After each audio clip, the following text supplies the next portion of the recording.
When you stare into a mirror, it is a nearly universal reflex to assume the reflection staring back is the totality of who you are. We instinctively map our entire existence onto our physical shape. We carry this vague understanding into our ideas about the afterlife, too. Modern spiritual conversations frequently treat the words soul and spirit as interchangeable synonyms for a ghostly mist floating somewhere in the chest. But the Slavic Vedic texts pose a very sharp clinical question. When a person reaches the end of their life and the physical body is left lying completely intact on a table, what exact mechanical force just left the room? If you had to draw a diagram right now, could you clearly define the functional working difference between your soul and your spirit? The Vedas define these as distinct components of a larger system. They describe the body as a temporary suit, the soul as a complex recording device, and the true self, the spirit, as an eternal entity currently navigating a high-stakes simulation. Operating a human life without understanding this specific internal anatomy is like driving blind. It leaves you entirely unaware of the actual hidden economy governing this universe. The Vedic texts explain that initially, all consciousness existed as part of a single divine fire, the Creator. Eventually, a fraction of these divine sparks desired total independence, seeking to experience existence as absolute rulers of their own domains without higher authority. To accommodate this, the Creator constructed a dense material universe to serve as an isolated sandbox, a place where these independent sparks could play out their desire for autonomy. Because an ethereal spark of light cannot directly touch dense matter, it requires layer 1, the physical body. The human body functions as a biological vehicle. It serves the same utility as a heavy winter coat in a blizzard or a car on a highway. It is a strictly temporary tool built to sustain damage, wear out, and be discarded when its mechanical lifespan ends. Devoting an entire existence to bodily survival or physical appearance is the spiritual equivalent of worshiping the bumper of a car while ignoring the driver trapped inside. This animated diagram illustrates how the true self is insulated from the physical world. Here is the eternal spark, immediately enclosed in layer 2, a psychological shell called the false ego.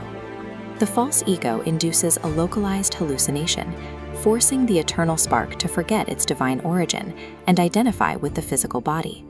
Without this temporary amnesia, the spark would simply witness the simulation rather than participating in it. Between the body and the ego sits layer 3, the soul, or Dusha. In the Vedic tradition, the soul is a temporary construct, a series of subtle bodies that exist only as long as the material universe itself. Think of the soul as a cosmic gradebook. It is a ledger of complexity that records every merit, virtue, and lived experience you accumulate. These credits act as the credentials required to inhabit increasingly complex biological forms. Strip away the biological body, the psychological ego, and the recorded soul, and you finally reach the core, the spirit, or Du.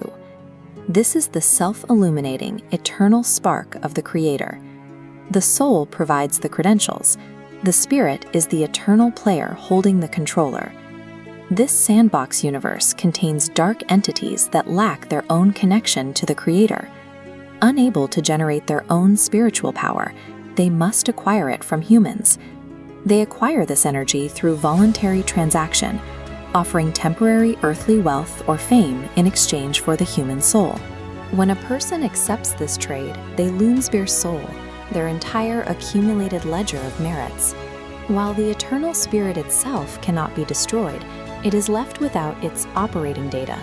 This loss triggers a complete evolutionary reset. Without the complex information stored in the soul, the spirit no longer possesses the qualifications required to animate a complex human brain. This cyclical flowchart shows the result. The spirit must restart the evolutionary ladder from scratch, animating basic minerals and crystals before slowly relearning how to inhabit plants, animals, and eventually humans over millions of years. Selling your soul triggers an evolutionary bankruptcy, dooming the spirit to eons of redundant, unnecessary labor to re-earn its previous status. Human life within the Vedic framework focuses on total spiritual evolution. gathering enough data and virtue to graduate from the material sandbox entirely. The creator built a deliberate structural flaw into the false ego, tiny gaps called luci, or rays. These allow the spirit's true light to bleed through. By accumulating truth, this inner light expands until it shatters the psychological shell. This internal shift changes how a person views the world. Internalizing that the physical body is merely clothing causes the anxiety of survival to dissolve.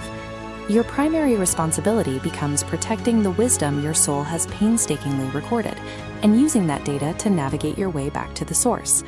Biological death becomes a simple transition, taking off a worn-out spacesuit, allowing the victorious spark to ascend and merge into the eternal fire.